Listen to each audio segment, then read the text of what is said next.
কোনটা হালাল কোনটা হারাম, কোনটা পাক কোনটা নাফাক, আমি আসলাম কোত্থেকে, আমার গন্তব্য কোথায়, আমি যাব কোথায়, যাচ্ছি কোথায়, করছি কি, করা উচিত কি।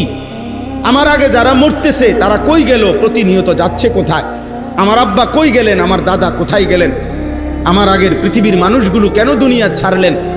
কেউ মরতে চায় না, কেউ থাকতে কেন পারে না, কেন পারে না, এরা যাচ্ছে কোথায়, এরা হারাচ্ছে কোথায়। এই সবটুকু ভাবনা, বুঝ, দেমাগ আল্লাহ তাআলা মানুষের আকলের মধ্যে বুঝার মতো সক্ষমতা দিয়েই আল্লাহ তাআলা আকলটা দিছেন। হয়তো শুধু ভাতখানার জন্য তো, শুধু দুনিয়া ভোগ করব এতটুকুর জন্য এত বুদ্ধি এত দেমাগ তো লাগে না। জন্তু জানোয়ার তো এর চাইতে কম আকল দিয়া পৃথিবী আমাদের চাইতে বেশি ভোগ করে।